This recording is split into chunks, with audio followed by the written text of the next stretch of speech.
কুষ্টিয়ার লালন শাহের মাজার এটা কি মানে মাদক দ্রব্য মুক্ত এলাকা করার জন্য কোনো উদ্যোগ আছে কিনা? কারণ এখানে তো প্রশাসনের পাহারায় তার জন্ম অনুষ্ঠান এবং মৃত্যু অনুষ্ঠানে যে 3-6 দিন এখানে যে সমস্ত অনৈতিক এবং এই সংস্কৃতির নামে যে কাজগুলো হয় এগুলো বন্ধ করার কোনো উদ্যোগ মন্ত্রী মহোদয়ের আছে কিনা আমার জানার প্রশ্ন। মাননীয় মন্ত্রী।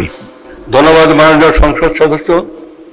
শুধু কুষ্টিয়ার লালন শাহের সেই স্মৃতি ঘটিত সেই এলাকায় নয়, সারা বাংলাদেশে আমাদের পরিকল্পনা রয়েছে। সারা বাংলাদেশে আমরা মাদকের বিরুদ্ধে আমাদের সরকারের যে পরিকল্পনা রয়েছে মাননীয় প্রধানমন্ত্রী নেতৃত্বে, সেটা আমরা সারা বাংলাদেশকে আমরা মাদক মুক্ত করতে চাই। এখন মাদক মুক্ত করার জন্য ব্যাপক পরিকল্পনা আমাদের আছে। আপনারা খেয়াল করে দেখেছেন, মাদক মুক্ত তখনই হবে যখন একটা সমাজে অর্থনৈতিক কর্মকাণ্ড বৃদ্ধি পেতে থাকবে। অর্থনৈতিক কর্মকাণ্ডের মূল ভিত্তি হচ্ছে আমাদের গ্রামাঞ্চল, এবং গ্রামাঞ্চলের 90% লোক এখানে গ্রামে বসবাস করে। তারা হচ্ছে কৃষক। এক সময় চীনের মাও সেতুং বলেছিলেন যে ওরা ঘুমোচ্ছে, ওদের ঘুমোতে দাও। সমস্ত মানুষ আফিন খেয়ে ঘুমোতো। ওরা যখন জাগবে তখন সব কিছু তছনছ করে ফেলবে। আজকে বাংলাদেশে গত 18 বছর যে ঘনতম স্বাচ্ছন্দ্য অন্ধকার যুগ গিয়েছে, সেই অন্ধকার যুগে এই মাদক দ্রব্যকে ব্যাপক বিস্তার লাভ করেছে।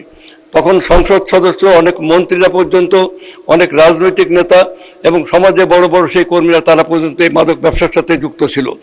এই মাদক ব্যবসার সমস্ত মানুষ এই দেশে অপসংস্কৃতি, জীবন বিমুখ, সংগ্রাম বিমুখ, শৃঙ্গার রসাত্মক এই সমস্ত সংস্কৃতি আমাদের গোটা জাতির চেতনাকে ধ্বংস করে ফেলেছিল।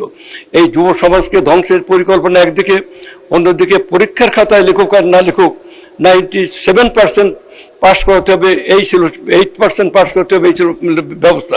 অর্থাৎ শিক্ষা, সংস্কৃতি, ইতিহাস, ঐতিহ্য সব কিছুকে ধ্বংস করে একটা অন্ধকার যুগের যে ছিল, সেখানে আমরা সেই যুগের অবসান ঘটিয়ে আমাদের সরকার প্রধানের যে দৃষ্টিভঙ্গি নিয়ে আমরা একটা নতুন বাংলাদেশ, শহীদ জিয়ার পথে আমরা একটা নতুন বাংলাদেশ, একটা নবজাগরণ আনতে চাই। এই নবজাগরণের আলো আমরা সমস্ত মানুষের মাঝে আমরা ছড়িয়ে দিতে চাই। এবং এবার আমরা শুধু কুষ্টিয়া নয়, সারা বাংলাদেশের তরুণ সমাজকে এই অন্ধকার যুগ থেকে ফিরিয়ে এনে আমরা আমাদের অর্থনৈতিক উন্নতির মাধ্যমে, শুধুমাত্র অর্থনীতি পারে সমাজকে পরিবর্তন করে দিতে, এবং তার সাথে সাথে এই যে উপরিকাঠামোগত যে সংস্কৃতি, ধ্যান ধারণা, মূল্যবোধ, রাজনীতি, আইন কাঠামো এগুলো যুক্ত করে আমরা একটি নতুন জাগরণ আনতে চাই আমাদের দেশে।